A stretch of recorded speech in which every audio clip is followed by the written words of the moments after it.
I will now introduce the titles and authors for the presentations today. With us are Amy K Conley. She's going to be presenting what should be in a coursework replacement for the RICA. And our second presentation is Brittany A Clason, the relationships between psychological factors and student success in athletic training students. Presenters, you'll have about 15 to 18 minutes for your presentation. We'll leave some time following for a Q&A. All right. Well, I said Amy and Brittany in that order, but it doesn't need to be in that order if you want, if really somebody wants to go first. So either person can play rock, paper, scissors and volunteer to start. So we'll either start with Amy or we'll start with Brittany. I'll take Brittany's cue off of mute to indicate that she is ready. I have made you co-host, so you can go ahead and share your screen when you are ready, okay? Thank you.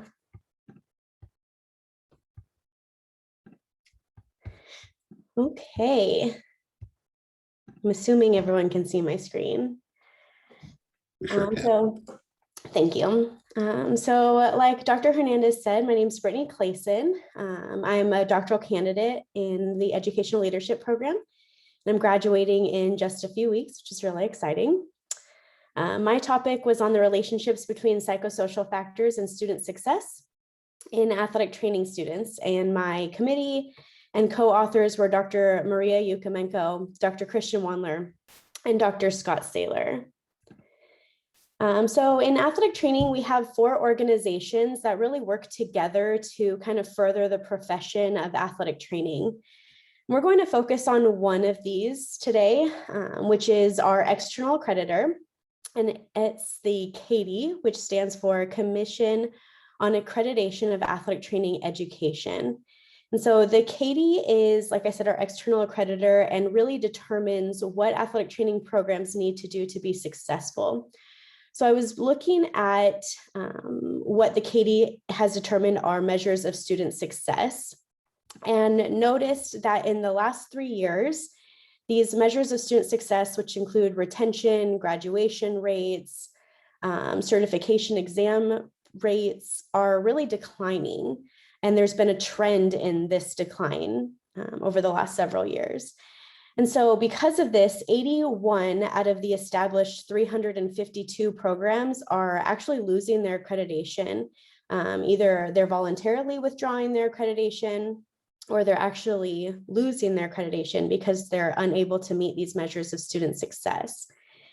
And if athletic training students do choose to attend universities and programs despite these low measures of student success, they may be putting themselves at risk for not being prepared for a career after they graduate, or possibly never being hired as an athletic trainer ever because they're unable to pass the certification exam, which is required for them to become an athletic trainer. Through my research, I found that measures of student success may be predicted by psychosocial factors, such as autonomy, competence, relatedness, self-efficacy, types of motivation, and identity. So those formed my variables for the study. And I had 3 theoretical frameworks. The first one was self-determination theory, which shows that there are 3 basic psychological needs: autonomy, competence, and relatedness. And when those 3 basic psychological needs are met, a person's motivation increases. There's 2 types of motivation that we looked at. We looked at controlled motivation, which is a motivation, as well as some forms of extrinsic motivation that have to do with external rewards and really kind of pleasing other people. And then the second type of motivation is autonomous motivation, which includes intrinsic motivation, but it also includes some forms of extrinsic motivation that have to do with what's called sense of self. So this might include personal enjoyment, happiness, or even alignment with personal and professional goals. And then the self-determination theory shows that as types of motivation increase, it may affect student success, such as persistence, perceived academic performance, actual academic performance, which we measured as GPA, and intentions to leave, which is the opposite of persistence. The second theory that I looked at was social cognitive theory, because there are some relationships between these three basic psychological needs and the sources of self-efficacy. And we know that when self-efficacy increases, their behavior is going to change and their performance is also going to increase. And then the last theory I looked at was social identity theory, which looks at how people self-categorize. So as one feels more related to a group of people, their identity in that group increases. And when we're looking at academic identity, as well as athletic trainer identity, we were seeing in the research that it could also increase performance and some measures of student success. So this was my conceptual framework for this study, which shows the connections between basic psychological needs, autonomy, competence, and relatedness, and how those were going to relate to these measures of motivation, self-efficacy, types of motivation, and identity, and then how these types of motivation or these measures of motivation were going to be related to student success, persistence, intentions to leave, perceived academic performance, and grade point average. So the purpose of my study was to examine the relationships between psychological needs, self-efficacy, types of motivation, identity, and measures of student success. My research question was, what are the predictive relationships between these variables? And my hypothesis was that the psychological needs would be positive predictors of all of the measures of motivation and all of the measures of student success, except for controlled motivation and intentions to leave, in which the psychological needs would be negative predictors of those factors. My instruments for this study, we had quite a few to measure all of the different variables. So we ended up condensing all of them and basically putting them into Qualtrics and sending them out as one survey so that students didn't have to go through multiple surveys. So they included 3 different subscales from the intrinsic motivation inventory, the perceived competence for learning scale. We had one scale that measured both types of learning motivation, but within that scale, items 1 through 11 represented controlled motivation, and items 12 through 19 represented autonomous motivation. We condensed 2 subscales for academic and athletic trainer identity.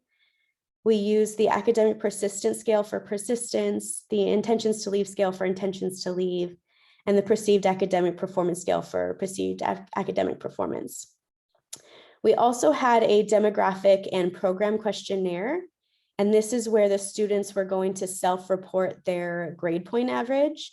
And they also asked questions about gender, ethnicity, and then even the type of student they were in their program. So whether they were first year or second year students, or whether they had graduated from their athletic training programs already. So we compiled all of the surveys together and sent them to a representative from the National Athletic Trainers Association. And once it was accepted by the NATA, they sent it out to 1,000 members who held what's called a non-certified student membership. So these are current students in their athletic training programs who have not graduated or taken their board of certification to become a certified athletic trainer. After the initial email was sent out, every 2 weeks, another reminder email was sent out, and students who had already participated in the survey were excluded from that reminder email. So the reminder emails went out another 4 times, which meant that the data collection process was a total of 8 weeks. All participants must have been at least 18 years old and had agreed to participate. They were in no way obligated to answer any of the questions. They could have skipped to the end of the survey without answering any of them, or they could have skipped any of the questions along the way through the survey as well. So participants consisted of 167 National Athletic Training student members who held that non-certified student membership. Because our NATA membership is renewed in January, this was what their student membership was for that calendar year, which means that if students did graduate in June or May of 2020, they still would have held that non-certified student membership and would have received the email. So in the demographics survey, we did ask questions about whether they had graduated or not, so we can keep track of who was a current student and who only held the membership. So 153 of the participants were current athletic training students, and 14 participants were students who had graduated but still held that non-certified student membership. The participants included 39 males and 128 females, which is a little bit off from the normal athletic training student population. But the ethnicities were actually pretty close to what we see in the athletic training population. So you can see that they varied, but they are heavily skewed towards members who self-reported as white. Additionally, 3 of the participants were enrolled in programs outside of the United States, and 164 of the participants were enrolled in programs within the United States, which is where most of the programs are in the world. So that wasn't a surprise to us. For preliminary data analysis procedures, we ran an exploratory factor analysis on each of the instruments to determine factorial validity. And then we also ran a reliability analysis on each of those factors, depending on what the results were from the exploratory factor analysis, so that we could check the internal consistency of the measures as well. The main analysis for the study was a path analysis or a structural equation modeling, and that was to determine the predictive relationships between the variables. So the results of the study for the exploratory factor analysis for perceived choice, which measured autonomy, we did have missing factor loadings for item 6. So we dropped item 6 and used what we called a revised perceived choice scale for all future analysis in the study.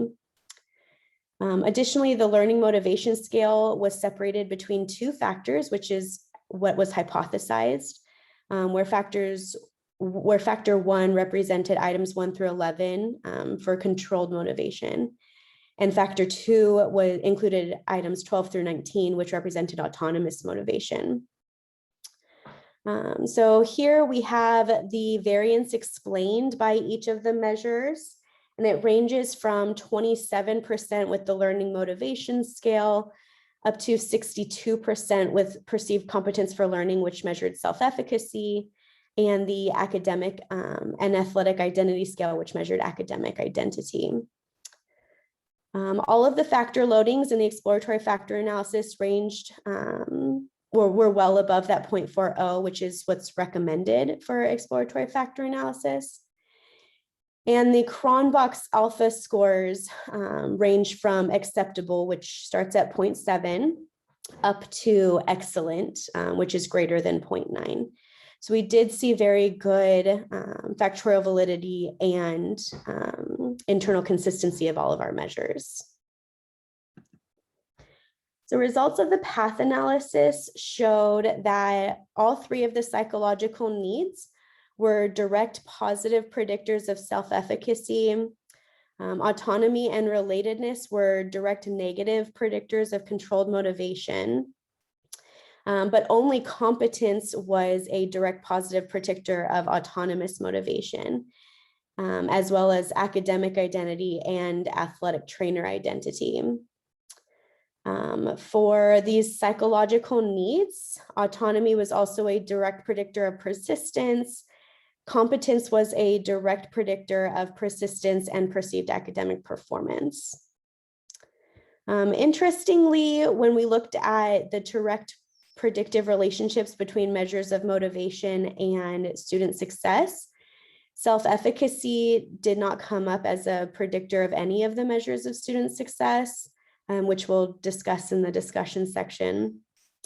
Controlled motivation was a positive predictor of intentions to leave. Autonomous motivation was positive predictor of persistence and perceived academic performance, and a negative predictor of intentions to leave. And for grade point average, the only predictors were identity. And academic identity was a positive predictor, and athletic trainer identity was a negative predictor. We did look at indirect predictive relationships as well, in which competence also came out as a really strong predictor of all of our measures of student success. So it was negative for intentions to leave and grade point average through athletic trainer identity and autonomous motivation. But it was a positive predictor of persistence, perceived academic performance, and grade point average through autonomous motivation and academic identity. So really one of the strongest results of the study showed that competence was one of the strongest predictors of student success, both directly and indirectly. So for the discussion, we saw autonomy was also a direct predictor of persistence and intentions to leave, which shows that we should be allowing athletic training students to make decisions regarding their learning environments, because this may allow them to have greater feelings of persistence and greater academic performance. Competence, again, came out as a really strong predictor of both measures of motivation and student success, showing that as students feel more confident, they're more willing to engage in activities. They're more willing to persist even when their program becomes difficult.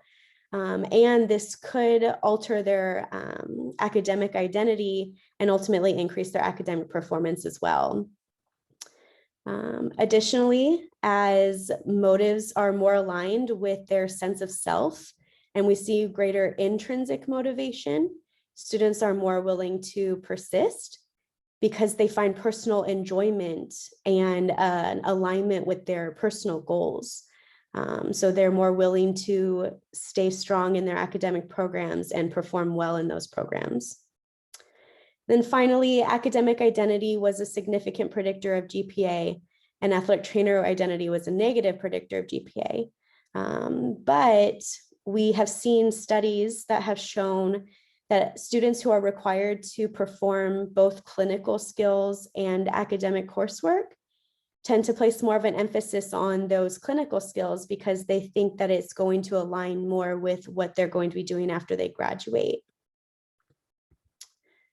Relatedness was not a predictor of any of the measures of student motivation or student success. And so we were seeing that maybe it was other relationships, such as relationships with their peers, that increased their levels of persistence.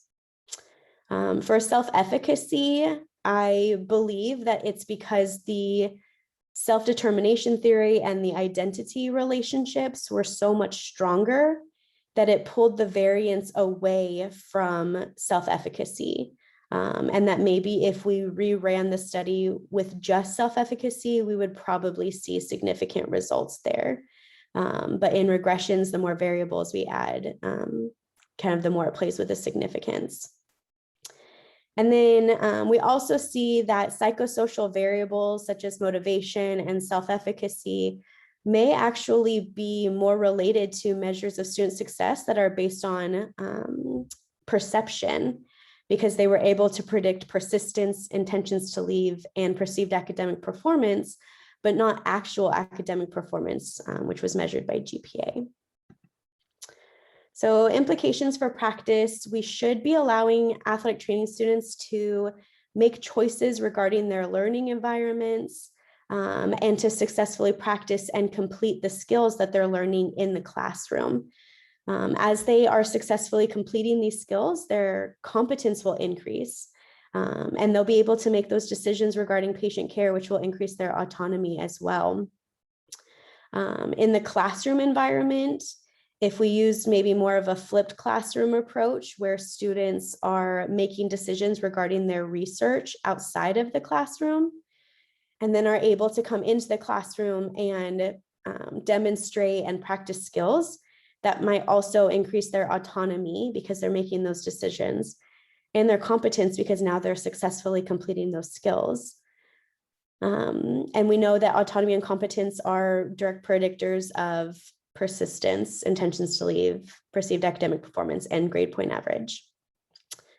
Mentors should encourage students to align their goals and their reasons or motives for participation with more intrinsic reasons or motives that are out of personal enjoyment and personal and professional goals. That way they'll be more willing to persist. And finally, we should draw connections between both academic coursework and clinical practicum skills so that students see an emphasis or place an emphasis on both of those and will have a strong academic and athletic trainer identity, but not sacrifice their GPA as a result of that. So I did have a few limitations of the study. I'm not sure how I'm doing on time, Dr. Hernandez. Got about 2 more minutes. Okay. So this was a cross-sectional design, which means that causality cannot be established. We did account for memory bias, social desirability bias, and response bias, which happen in survey data collection all the time. So students are answering questions either the way they think we want them to answer them, or they have a difficult time recalling actual facts that occurred. And the last limitation was a COVID-19 atypical semester, where students might have been doing their clinical practicums and their academic coursework virtually instead of in person. And then last thing I just wanted to touch on was in future directions. So we can use an experimental design instead of a cross-sectional design. We can also incorporate more mixed methods approaches, including interviews, focus groups, observations. Those could help with the memory bias and the social desirability bias as well. Completing the study in a semester that's not affected by COVID would also help the study. And then also increasing the timeline of the study so that you can include measures of student success that are a little bit more meaningful to athletic training students, such as like graduation rates and post-graduation employment rates. And then lastly, future researchers might want to complete the study, but use participants from a general student population. I really feel like if we can increase student success in all students, we can make a big difference in higher ed. Thank you. Thank you so much for that in-depth and thoughtful presentation, Brittany. I really enjoyed learning about your methodology and some of the findings and implications you have for athletic training and higher education. Appreciate that so much. Thank you. All right, folks, our next presenter is Amy K Conley, and she will be discussing what should be in a coursework replacement for the RICA. Without further ado, Amy. Hi, all. I am so excited to have heard Brittany's work. I was not sure how it was going to fit, but we're really talking both about accreditation and licensing. And I also found myself thinking about what Dr. Sandoval said in the upcoming speaker. So I am Amy K Conley. I have just finished a dissertation in educational leadership on the online cohort. I also am a lecturer for Humboldt State University, go Jacks. And I did my dissertation on what should be the coursework replacement for the RICA. So the RICA is the Reading Instruction Competency Assessment, and it was passed in 1996, updated in 2011. Every elementary education and special education teacher in California has to pass it in order to get a credential. So no matter what coursework they complete or no matter how well they do in their classes or in student teaching, this one assessment can keep them from becoming a teacher. As of 2011, you can see kind of how the RICA is weighted. I'm guessing lots of you are not literacy people, but notice that in this literacy test, there's very little writing needed. We'll talk about that more in a bit. The RICA has been criticized often and regularly. It promotes a lopsided view of literacy and focuses literacy instruction on only reading and only in elementary, like lower elementary grades. It's not aligned with the current Common Core literacy standards or the literacy teacher performance expectations. Both were passed and put into place after the RICA was last edited. It has a low pass rate. There's a video version that has a 35% pass rate. The written version has only a 60% pass rate the first time around and disproportionately affects teachers of color. So it's exacerbating our teacher shortage. In fact, a lot of people have argued that if it wasn't for the RICA, we might not have a teacher shortage. There's about 15,000 teacher candidates in elementary every year.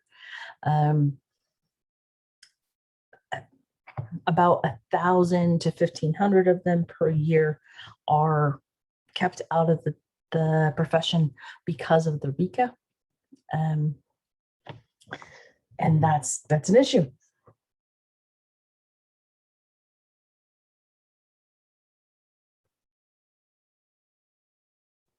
So in 2019, they started to suggest that the RICA should be replaced, but that was very distracted by COVID. So there were 3 options actually suggested for replacement: a new test, assessed in teacher preparation coursework, so just folded into coursework and handled in accreditation, make sure that all of the courses, all of the teacher preparation programs are handling it similarly, or folded into the EdTPA, the Education Teacher Performance Assessment, which is a national performance assessment.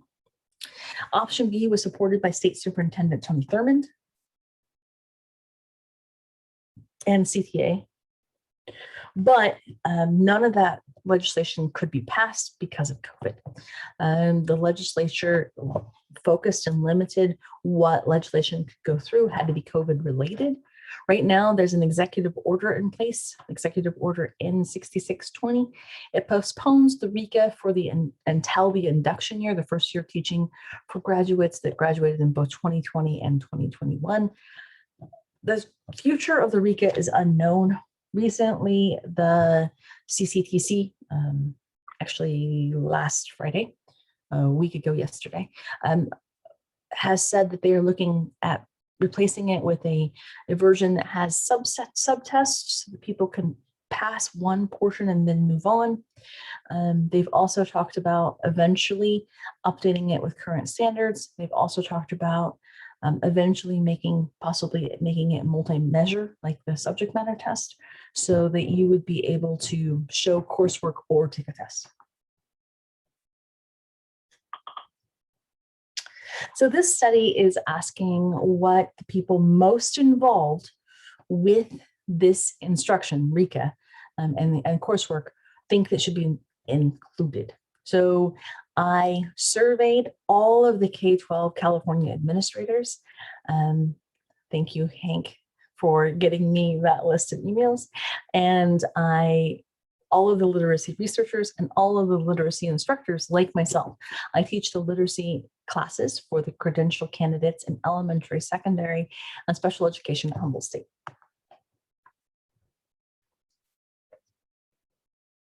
And I wanted to know what these stakeholders, the people most involved, thought should be in this coursework and how it should be assessed.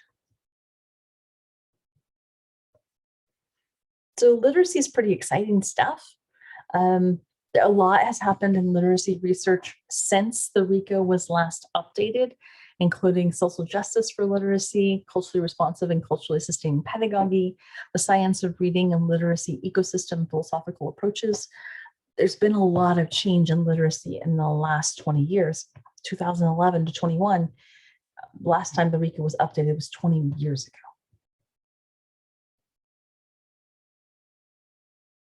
The other big change that's happened in the last 20 years is that California and many states are moving away from evaluative tests, standardized testing, onto performance tests. We want to know how they teach. My theoretical framework is grounded in practitioner research, feminist theory that values the people who do the work, not just the policymakers. Critical literacy, belief that everyone should have the ability to have excellent literacy instruction, just like Dr. Jimenez Sandoval, and culturally sustained pedagogy and critical race theory. So this study was a Qualtrics survey, sent it out, actually sent out 9,000 plus surveys. And in the survey, I also had them sign up for a focus group based upon their role.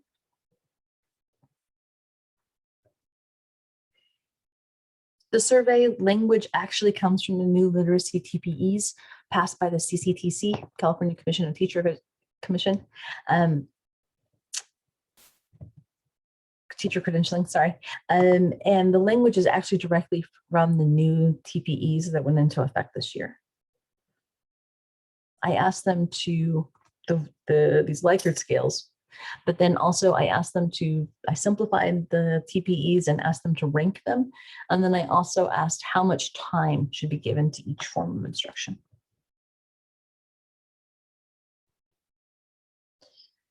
Because K-12 administrators greatly outnumber literacy instructors or literacy researchers, 83.5% of my participants were K-12 administrators.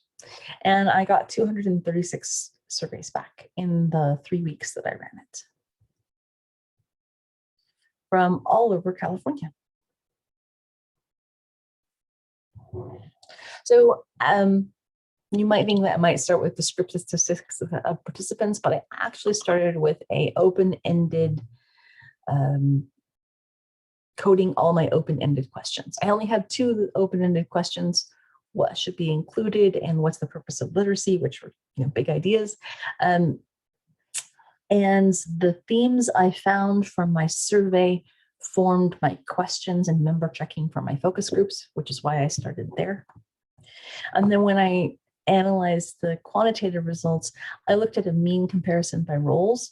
Since 83.5% of my respondents were K-12 administrators, I didn't want them to just completely outnumber and overshadow the thoughts of the other groups.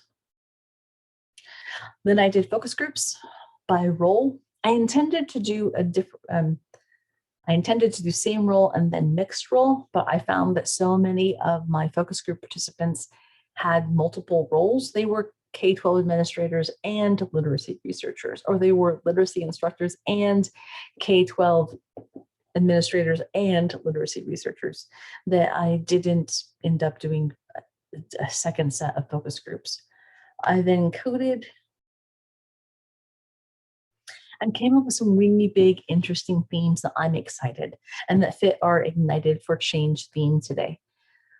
California is ready for a big change in literacy instruction. Not only do we have new literacy teacher performance expectations, but there's a new reading framework coming down the pipe. I've seen the draft.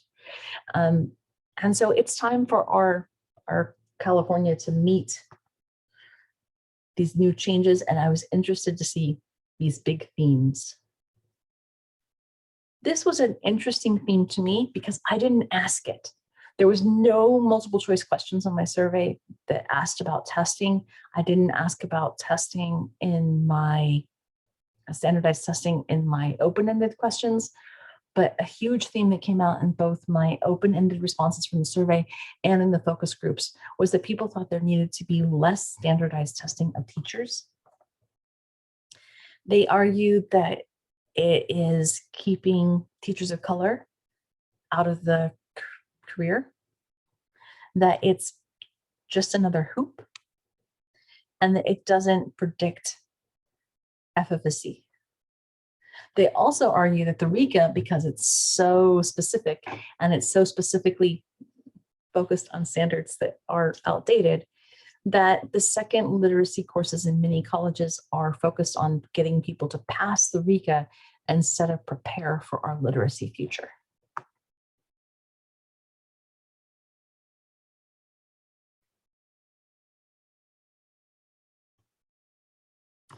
The other big theme that I found was that they thought there should be more focus on foundational skills. Foundational skills would include phonics, phonemic awareness, decoding, spelling, morphology, the very basics of being able to read and write and speak. It I asked about it because it appears in our literacy TPEs, but it came up in lots and lots of ways. My survey participants ranked it as the most important concept taught in teacher preparation and literacy. They thought it should get about 10 hours, 10 plus hours of instructional time in coursework. As soon as I ran these numbers, this made me sad. As you can probably guess from looking at it, all of my participants ranked all of the literacy TPEs as important, and I did not get a single significant piece of data here. I was kind of expecting that, which is why I also have the ranking question, because of course they're all important. That's why they're literacy teacher performance expectations.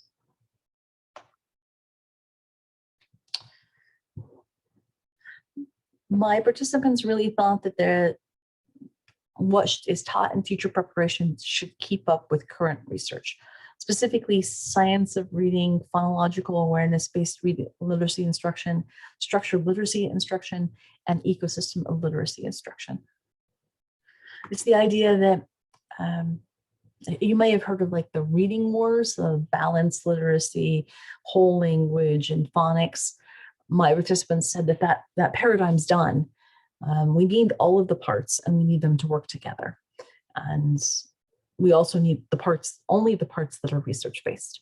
Let's throw out sight words and whole language for the most part, because they're not as research-based as phonological awareness, phonics, decoding, morphemes. The other big thing is that my participants informed me that foundational skills are really imperative to helping struggling readers, including students with dyslexia, students with intellectual disabilities, deaf of heart and hearing, and emergent bilinguals all do better with this structured literacy approach.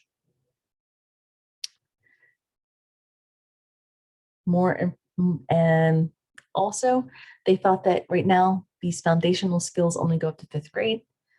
My participants told me that they should go up to 12th because many kids in upper grades struggle with reading. And that it should be focused on teaching instructors instead of providing canned curriculum. That curriculum as a force for literacy is not as effective as a knowledgeable teacher in the classroom. I was super excited to see that they also said in many, many different ways that culturally sustaining pedagogy should shape every literacy practice. And should have about 4 hours of course time, specifically if any 1 3-unit course. Everything needs to be taught through a literacy lens. I love the culturally sustaining literature and curriculum materials are not an add-on.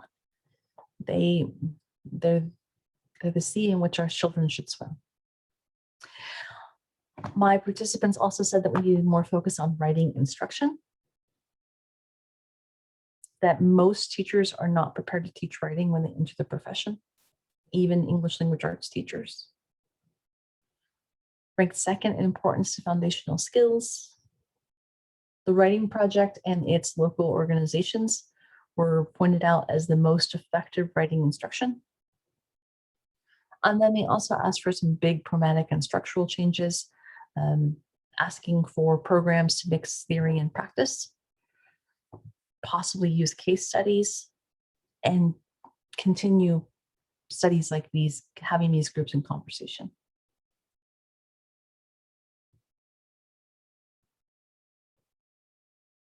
So my study was very impacted by COVID-19. If you think about, we had already not tested in 2020, and we have my participants saying, we don't need the test. We've experimented. We're producing excellent teachers. We don't necessarily need the test to prove that we have excellent teachers. There's also excellent research that shows that standardized testing narrows instruction to the test, not current research and not to current needs. We also really saw with COVID-19 that people started talking about learning loss, especially around age 9. And that's really when kids go from focusing on foundational skills to more reading more independently. I think that this need for more foundational skills is probably linked to that. The events of the last year have changed all of us, right?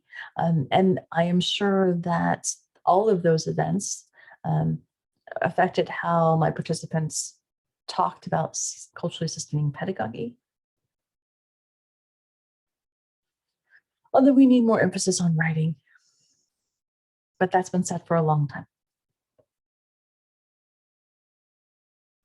So recommendations. Recommendations is that state agencies, CDE, should develop the foundational skills through 12th grade and ask all teachers through 12th grade to support foundational skills and struggling readers. My participants asked to remove many of the standardized tests, especially the RICA, since it is not aligned with current standards.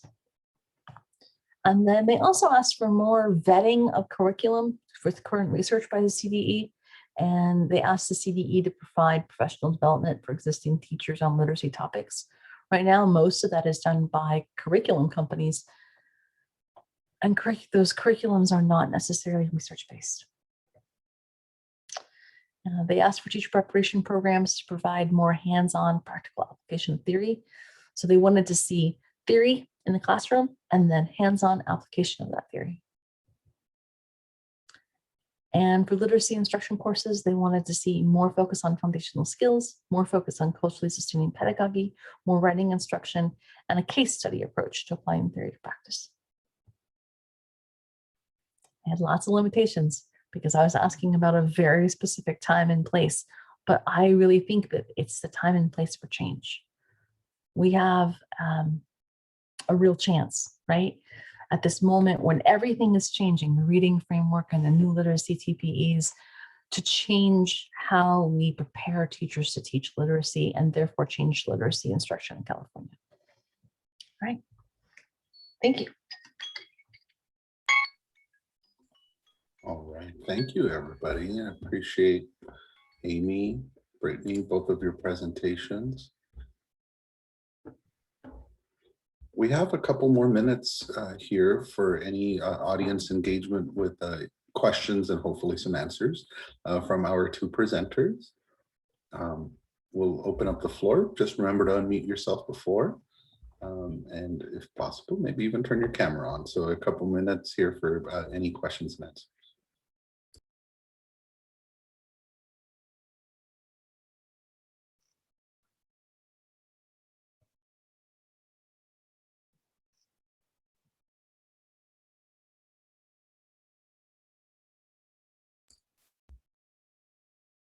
I will ask one general question of both the presenters. I think after investing so much energy in your dissertation studies, I like asking this of the student researchers I work with. What might you think you would have done differently if you would have now, having reached this conclusion of your study, as you were imagining your research maybe a year and a half ago? Anything you would have done differently as you were proposing this work?